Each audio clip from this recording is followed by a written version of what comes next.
নমস্কার বন্ধুরা, তনুশ্রী রান্নাঘরে আপনাদের সকলকে স্বাগত জানাই। আশা করছি আপনারা সকলে ভালো আছেন, সুস্থ আছেন। তো যেহেতু এখন বর্ষাকাল আর চারিদিকে ইলিশ উৎসব চলছে, তো আজকে তাই আমি ভাবলাম যে আপনাদের সাথে ইলিশ মাছের একটা রেসিপি শেয়ার করব। সেটা হচ্ছে সর্ষে ইলিশ, যেটা বাঙালির খুবই ভীষণ প্রিয় এবং সকল মানুষদেরই এটা খুব ভালো লাগে খেতে। তো তাহলে চলুন আমি কেমন ভাবে বানাই এই সর্ষে ইলিশ আপনাদেরকে দেখাই। বন্ধুরা, সর্ষে ইলিশ বানানোর জন্য আমি ইলিশ মাছ নিয়েছি। ইলিশ মাছটাকে ধুয়ে নুন মাখিয়ে আমি রেখেছি। এবার আর যে যে উপকরণগুলো লাগবে সেগুলো হচ্ছে, এটা সর্ষে বাটা আছে, কালো সর্ষে 1 চামচ, সাদা সর্ষে 1/2 চামচ, 3টে কাঁচা লঙ্কা আর একটু নুন দিয়ে এটা আমি পেস্ট বানিয়ে রেখেছি। আর লাগবে হলুদ গুঁড়ো, লবণ, কালো জিরে আর একটু কাশ্মীরি লঙ্কার গুঁড়ো। কাঁচা লঙ্কা লাগবে, আমি চিড়ে রেখেছি 4টে কাঁচা লঙ্কা। রান্নাটা হবে সর্ষের তেলে। তাহলে চলুন শুরু করি। আমি মাছটায় একটু হলুদ মাখিয়ে নেব। অল্প করে হলুদ দিয়ে দিলাম। এবার এটাকে আমি ভালো করে মাছের দুপিঠে মাখিয়ে নেব। প্রথমে আমি একটা গ্যাসে কড়া বসিয়ে দিয়েছি আর কড়াটাকে ভালোভাবে গরম করে নিয়েছি।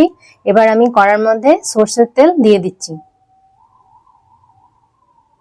বেশ কিছুটা পরিমাণ সর্ষের তেল দিয়ে দিলাম। এবার তেলটা আমি ভালো করে গরম করে নেব। বন্ধুরা, অনেকে এই সর্ষে ইলিশ অনেক রকম ভাবে করে, তো আমি এইভাবেই করে থাকি। মানে মাছটাকে একটু অল্প করে ভেজে নিই। অল্প করে ভেজে নিলে কি হবে, মাছের যে একটা খুব সুন্দর সেন্ট আছে সেটাই তেলের সাথে মিশে যাবে, যার ফলে এই সর্ষে ইলিশটা খেতে খুব সুন্দর হয়। অনেকে কাঁচাও করে, কিন্তু আমি এইভাবে বানাই। এর স্বাদটা কিন্তু দুর্দান্ত হয়। একবার এইভাবে বানিয়ে দেখবেন, খুব সুন্দর হয়। তেলটা আমার গরম হয়ে গেছে ভালোভাবে। আমি এবার মাছগুলো এক এক করে দিয়ে দেবো।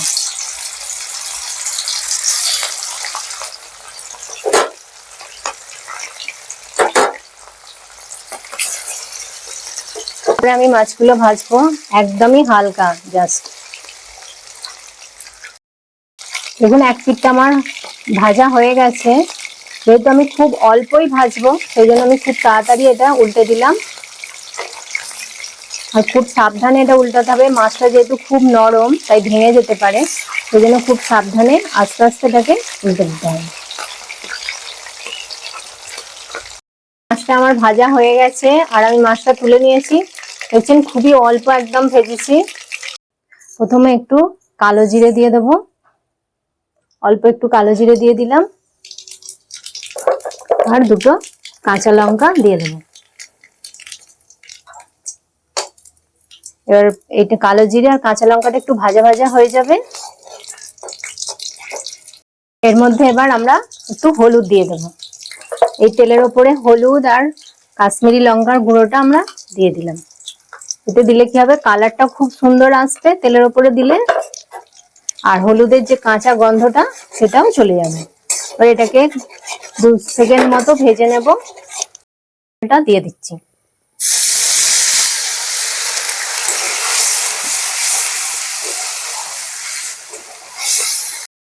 ঝোলটা যখন ফুটে যাবে, তারপর আমি মাছটা দিয়ে দেবো। স্বাদ অনুযায়ী লবণ দিয়ে দেবো। এবার আমি মাছগুলো এক এক করে দিয়ে দেবো।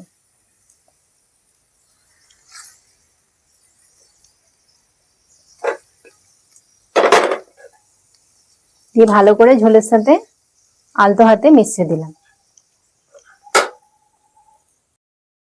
এতে অল্প একটু জল দিয়ে এটাকে ভালো করে আগে জলের সাথে মিশিয়ে নেব।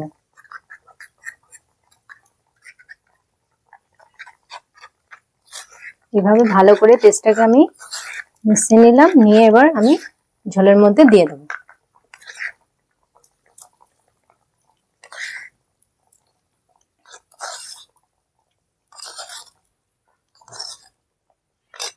বাটিটা ধুয়ে অল্প একটু জল দিয়ে ধুয়ে আমি দিয়ে দেবো।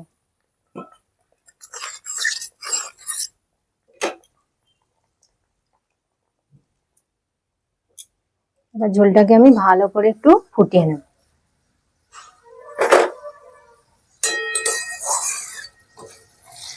এর মধ্যে আমি 2টো কাঁচা লঙ্কা দিয়ে দিলাম। এটা ঝালের জন্য নয়, এটা মানে একটা কাঁচা লঙ্কার খুব সুন্দর যে একটা গন্ধ আছে, সেটাই ঝোলের সাথে খুব সুন্দর লাগবে। আর এতে আমি আরেকটু সর্ষের তেল ওপর থেকে ছড়িয়ে দেবো। সর্ষের তেল দিলে ঝাঁঝটা এই সর্ষে ইলিশে খুব সুন্দর লাগে খেতে। তো আমি তেল দিয়ে দিলাম, দিয়ে এবার আমি একটু চাপা দিয়ে দেবো। 2 মিনিট মতো দিলেই আমার এটা রেডি হয়ে যাবে। সর্ষের ইলিশটা আমার একদম রেডি হয়ে গেছে। আমি এবার গ্যাসটা অফ করে দিচ্ছি, দিয়ে আমি একটা প্লেটে এবার পরিবেশন করে নেব। দেখুন বন্ধুরা কত সুন্দর হয়েছে, গ্রেভিটাও খুব সুন্দর হয়েছে, ওপর থেকে একদম তেলটা ভেসে উঠেছে, দারুণ দেখতে লাগছে। দেখুন, তাহলে দেখলেন বন্ধুরা কত সুন্দরভাবে আমি বানিয়ে ফেললাম এই সর্ষে ইলিশ। আমার এই রেসিপিটি যদি আপনাদের ভালো লেগে থাকে, আশা করব আপনারাও এইভাবে একবার বানাবেন বাড়িতে, আর বানিয়ে খেয়ে কেমন লাগলো আমাকে কমেন্ট করে অবশ্যই জানাবেন যে আপনাদের ভালো লেগেছে কিনা। আর যদি আমার এই রেসিপিটি আপনাদের ভালো লেগে থাকে তাহলে লাইক করবেন, কমেন্ট করবেন, আর তনুশ্রী রান্নাঘর চ্যানেলটিকে অবশ্যই সাবস্ক্রাইব করে দেবেন। পাশে থাকা বেল আইকনটি প্রেস করে দেবেন যাতে সহজেই আমার নতুন নতুন রান্নার ভিডিওর নোটিফিকেশন আপনারা সহজেই পেয়ে যান। আর আপনার বন্ধু বান্ধবদের মধ্যে এই রেসিপিটি প্লিজ শেয়ার করে দেবেন। তাহলে ততক্ষণ আমি আসি, আবার আপনাদের সাথে দেখা হবে নতুন একটি রান্নার ভিডিওতে। নমস্কার, টাটা।